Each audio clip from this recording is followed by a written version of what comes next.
John, many students tell us they lost huge life opportunities simply because they couldn't speak English fluently.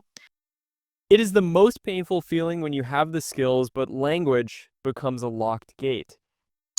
I recently met a brilliant engineer who rejected a promotion because it required talking to foreign clients. That fear of embarrassment often outweighs the desire for success, keeping talented people stuck in lower positions. He actually told his boss he wasn't ready, but the truth was he was just terrified of English. This happens every day. People silently disqualify themselves from races they could actually win with just basic English. It's tragic because English is just a language, yet we treat it like a measure of our intelligence. Exactly, society often judges your professional capability based on your grammar, which destroys your self-belief completely. I remember another student who missed a study abroad scholarship because she froze during the final interview round. She likely knew the answers perfectly in her head, but couldn't translate them fast enough under pressure. Do you think this regret of missing chances hurts more than the actual lack of English knowledge? Yes, because the pain of what if stays with you much longer than the pain of studying. We see people in meetings who have the best ideas but sit silently while others take the credit. They are afraid that if they speak, they might make a grammar mistake, and colleagues will laugh. So they stay quiet, and the management assumes they have nothing valuable to contribute to the company. Silence is often misinterpreted as incompetence, when in reality, it is just a lack of linguistic confidence. This cycle repeats for years until the person starts believing they are not good enough for success. That is the most dangerous part. Missed chances eventually turn into a permanent mindset of failure and limitation. They start avoiding social gatherings, refusing travel opportunities, and hiding whenever English conversation is required in the office. It limits their world so much that they feel trapped in a small box of their native language. John, is it truly possible to break this cycle after years of missing opportunities and feeling this shame? Absolutely, but you must stop treating English as a performance art and start treating it as a tool. Most people think they need to become Shakespeare before they apply for that job or that big promotion.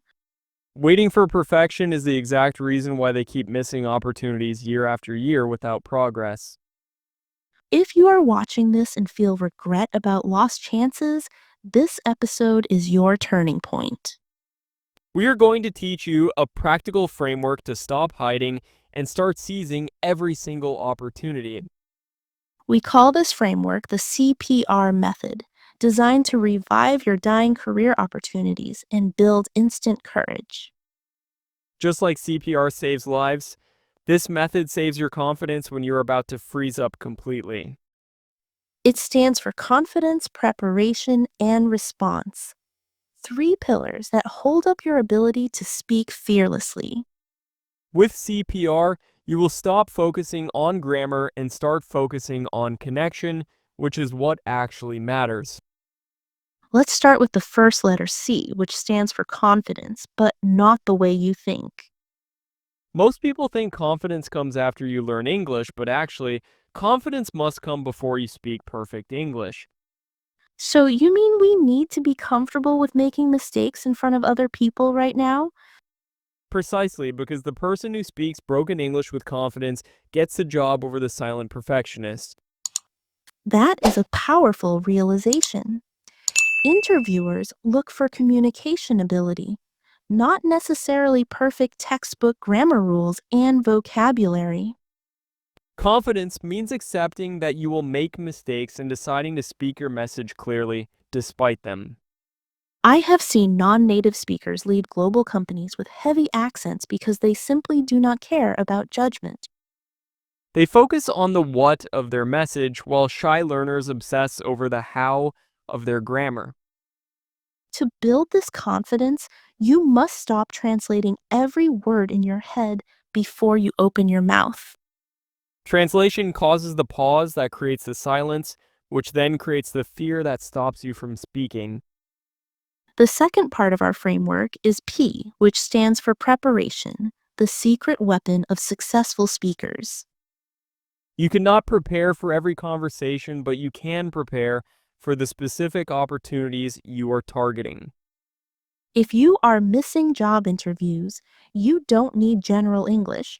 You need specific interview English preparation. Exactly. Master the 50 most common sentences used in your specific field and memorize them like a script. This is what actors do. They don't know everything, but they know their lines perfectly for the scene. When you have pocket phrases ready for meetings, you don't have to think, you just have to deliver. Preparation reduces the cognitive load on your brain, allowing you to relax and listen to the other person. If you have a client call, write down your opening, your key points, and your closing beforehand. That seems so simple, yet most learners try to improvise everything on the spot and then fail miserably. Improvisation is for experts. Preparation is for learners who want to survive and succeed in high-pressure situations. So don't try to learn the entire English language, just learn the English needed for your next goal. Narrow your focus to your immediate needs, and you will see your missed chances turn into wins. The final part of the framework is R, which stands for response, how you handle the difficult moments. Response is about how you react when you get stuck, forget a word, or don't understand someone. Many people freeze or panic when they make a mistake, which makes the situation 10 times worse. A good response strategy is knowing how to paraphrase or explain a word you cannot remember instantly. For example, if you forget the word colleague, you can say the people I work with instead. This keeps the conversation flowing and prevents that awkward silence that makes you look unprofessional or unprepared. Another response technique is simply asking the other person to repeat themselves without feeling shameful or embarrassed about it. Confident speakers say, "Could you rephrase that?" While nervous speakers pretend to understand and then make big mistakes. So, R is really about having a recovery plan for when things inevitably go wrong during a conversation. Yes, because when you know you can handle mistakes, you stop fearing them, and your fluency improves naturally. John, let's break down how the CPR method changes a real life scenario like a team meeting. Using confidence, you enter the meeting, accepting that your accent is fine and your ideas are valuable. Using preparation, you have already written down 3 questions or comments you plan to say during the discussion. In using response, if someone asks you something unexpected, you take a breath and answer simply without panic. This structure removes the mystery of speaking and gives you a step by step process to follow every time. It shifts your focus from "I hope I don't fail" to "I have a plan to succeed." Imagine how many opportunities our viewers could reclaim if they started using CPR starting from today. They would apply for that promotion, speak up in that meeting, and finally say yes to life. The regret of the past cannot be changed, but the opportunities of the future are still waiting.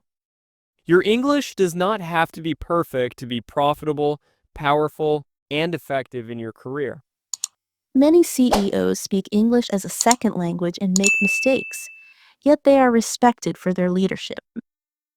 Because they realize that their value lies in their thoughts and actions, not just in their vocabulary. John, what is one small exercise our viewers can do today to stop missing chances immediately? Identify one opportunity you have been avoiding due to fear, and prepare just 3 sentences for it.